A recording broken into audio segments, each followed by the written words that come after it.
¿Qué tal, amigos de Palestra? Bienvenidos a su espacio de Comentócrata con Israel Calderón. Israel, ¿cómo estás? ¿Cómo estás, Armando? Bien, Israel. Oye, pues en unos días, Ajá. en unas horas, se va a discutir ante el Pleno ya el dictamen a favor de la reforma judicial. Se habla de que los 43 votos que se requieren para evitarla ya están amarrados por parte de la oposición. Y la Ajá. pregunta es, Israel, ¿quién va a traicionar a la oposición para que no pase la reforma judicial de López Obrador? Muy buena pregunta. ¿Quién va a traicionar a los 43, pero no de Ayotzinapa, sino del Senado, ¿no? La verdad es que está bastante interesante mediáticamente, políticamente, esa disputa de la reforma judicial. Por un lado el gobierno, la 4T, impulsándola, y por otro lado la oposición resistiendo. La verdad es que es una muy buena pregunta. No sabemos quién va a resistir, quién va a traicionar a los 43 del Senado. Se dice por ahí que puede ser algún senador de Veracruz, de apellido Yunes. Se dice que se presionó a un senador de Movimiento Ciudadano de Campeche. Se dicen muchas cosas, no sabemos exactamente quién puede ceder y si realmente alguien va a ceder. ¿Quién va a ser el traidor? Muy buena pregunta, Armando, pero desafortunadamente no tengo la respuesta. Traidor o traidora, ya van dos, ¿no? ¿Te acuerdas que apenas hace unos días pues dos senadores electos del PRD se sumaron a Morena? Y ahora más les falta un voto. Pero ¿por qué no le explicas a la gente, Israel, por qué 43? ¿De qué estamos hablando? Así es, bueno, obviamente para mayoría calificada en el Senado se necesitan 86 votos y todos los senadores están presentes para mayoría calificada. Dice Adán Augusto López, el exsecretario de Gobernación, que en realidad serían 85, porque numéricamente da 85.3 una mayoría calificada. Pero bueno, incluso se han reído del propio Adán Augusto cómo hace esas cuentas, si en realidad se maneja o todo el mundo sabe o todo el mundo lo plantea que son 86, no 85. Entonces Morena ya tiene los 85, le faltaría hipotéticamente uno. Los 43 es la oposición, que agrupa PAN, PRI, Movimiento Ciudadano, PAN, PRI, Movimiento Ciudadano y bueno, nada más ellos tres, perdón. Entonces el gobierno es Morena, Partido Verde y Partido del Trabajo. Entonces esa es la disputa. Aparentemente los 43 están unidos, ya dijeron que van a votar en contra, pero vamos a ver, ¿no?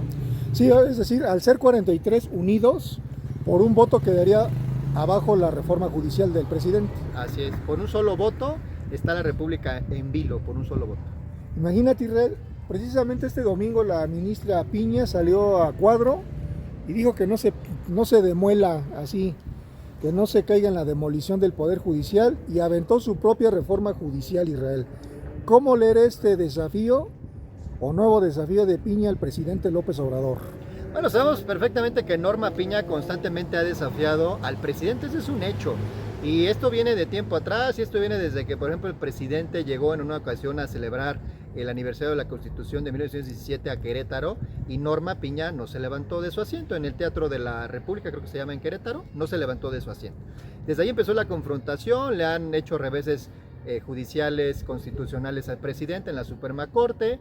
La Guardia Nacional no se le permitió que lo tuviera en mando civil, perdón, mando militar, se dejó en mando civil. Entonces Norma Piña siempre ha confrontado al presidente, y el día de hoy sacó un documento diciéndole al presidente: mire, presidente, su reforma no va a pasar. Entonces yo le presento una contrapropuesta de cómo sí podemos hacer una reforma judicial, y yo creo que ese es un claro mensaje de Norma Piña, como diciéndole: presidente, hágase un lado, ahora venimos nosotros. Es un mensaje súper fuerte, Israel, porque ella ya está haciendo su contrapropuesta. Exacto. Justo en el día donde se dictamina esta iniciativa, ¿no? Así Que es. para el presidente y la propia presidenta electa Claudia Sheinbaum, pues son muy importantes. Ya lo platicábamos previo al video, Israel. Sería un gran fracaso para el presidente y para Claudia Sheinbaum empezar con un traspié de este tamaño, ¿no? Sería un cierre de sexenio bastante duro para Andrés Manuel López Obrador, el fracasar, creo, en la reforma más importante que él considera tiene que aprobarse en su gobierno para que realmente se dé una transformación, para que realmente valga la pena decir 4T. Para él, la reforma judicial debe reformarse, y para él se deben elegir jueces, magistrados y ministros. Ya lo he dicho, la verdad es que no creo mucho en esa elección como tal, creo que hay otros mecanismos, pero para él es lo más importante. ¿Y te imaginas empezar un gobierno, el de Claudia Sheinbaum, con este fracaso legislativo? ¿Qué significaría?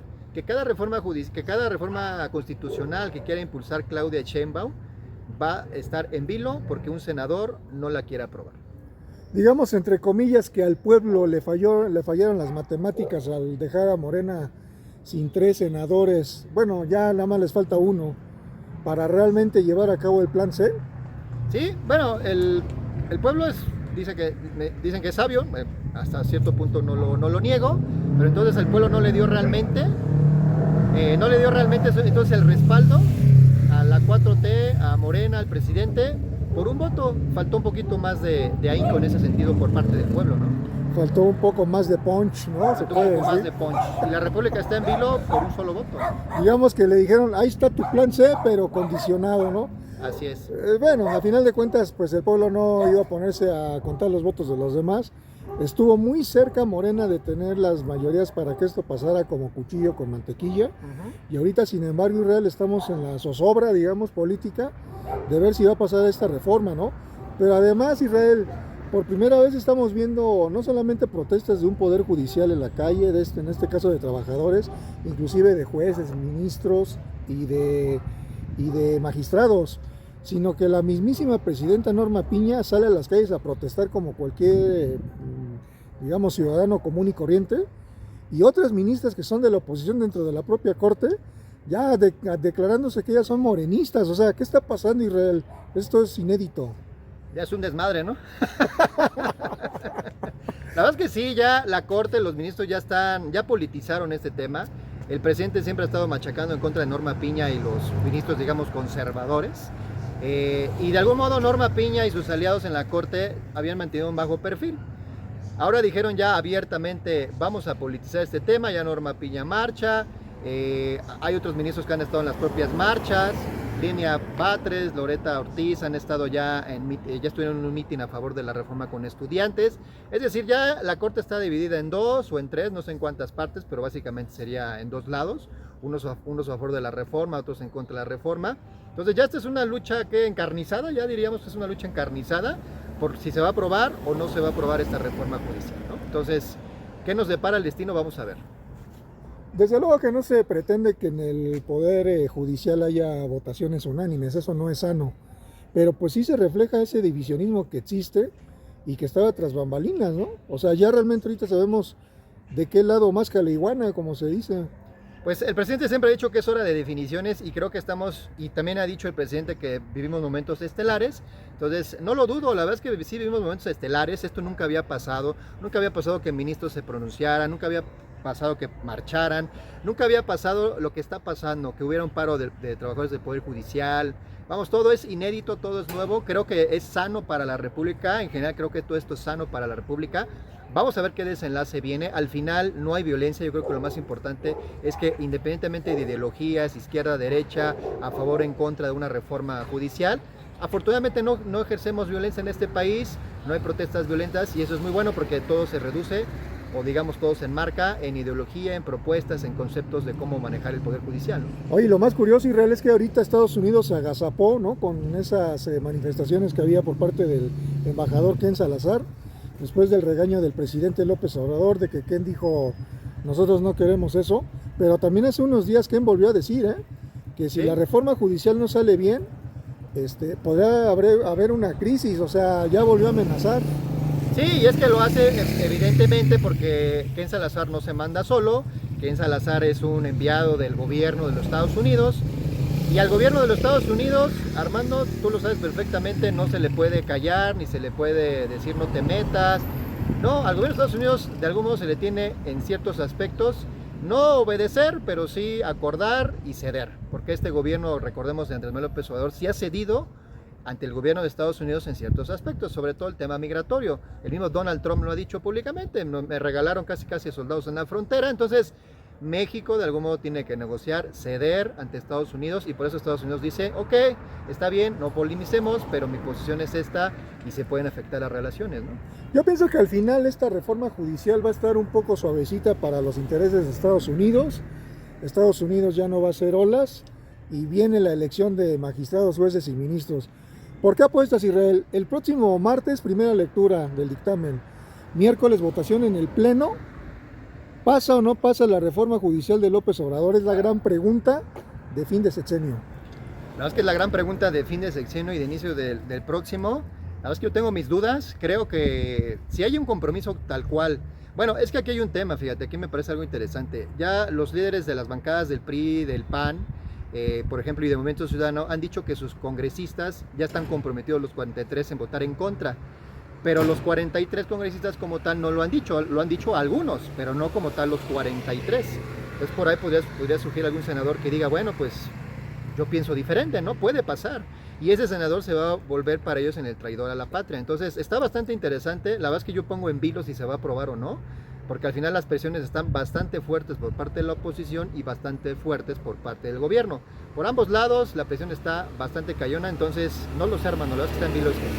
Pero entonces, ¿dónde queda el pronunciamiento polémico de Manuel Velasco, el verde ecologista, líder de la bancada del Verde en el Senado, donde dijo, no solamente tenemos a estos dos, sino ya tenemos a los demás?